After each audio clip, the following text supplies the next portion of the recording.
The proposed freeze on funding for the EU's LIFE program represents a significant threat to the financial stability and even the very existence of numerous environmental NGOs operating within Europe. Campaigners warn that if this defunding initiative, spearheaded by right-wing members of the European Parliament, MEPs, succeeds, it could effectively shut down as many as 30 NGOs. This action comes at a time when center and far-right MEPs are actively pursuing strategies designed to weaken, deregulate, or dismantle the European Green Deal, the ambitious EU plan aiming for net zero emissions by 2050. This concerted effort to undermine environmental initiatives appears emboldened by recent electoral successes for conservative populist movements across the continent. The current political climate in Brussels suggests a palpable shift towards a more skeptical, even hostile, stance toward environmental advocacy. Conspiracy theories are circulating, alleging collusion between the European Commission and certain NGOs to influence EU policy. While the amount of funding under consideration, Euros 15, £6 million, £12, £9 million annually, representing a minuscule 0.006% of the Commission's overall budget, might seem insignificant, its impact on the affected organizations would be devastating.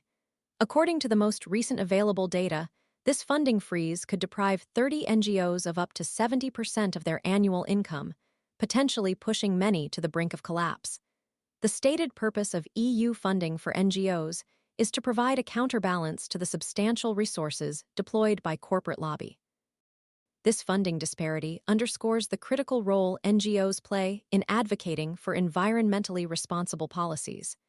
However, MEPs from the European People's Party (EP), European Conservatives and Reformists (ECR), and far-right factions within the Parliament are leveling accusations against the Commission's Environmental Department, alleging that it secretly funds NGOs to lobby for more stringent environmental regulations within the EU.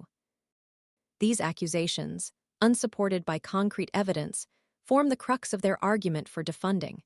The irony of the situation is not lost on many observers. One prominent MEP involved in this defunding campaign, Monica Hohlmeier, reportedly receives Euros 75,000 annually from BayWa, a German agricultural trading company that itself benefits from LIFE program funding. This apparent conflict of interest raises serious questions about. Hohlmeier declined requests for an interview to address these concerns, further fueling suspicions about the transparency and ethical considerations underlying this controversial policy initiative. The potential consequences of this funding freeze extend far beyond the immediate financial hardship faced by the affected NGOs. It represents a significant blow to the broader effort to combat climate change and promote environmental sustainability within the European.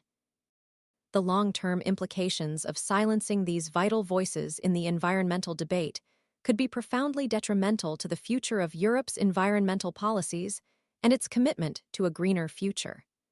The actions of these MEPs seem to prioritize short-term political gains over the long-term well-being of the planet and the crucial role NGOs play in environmental protection. The lack of transparency and the apparent conflicts of interest only exacerbate concerns about the motives behind this concerning development. The potential loss of these NGOs, representing decades of experience and expertise in environmental advocacy, would constitute a significant setback for Europe's environmental goals, and the broader implications for the continent's sustainability efforts are deeply troubling.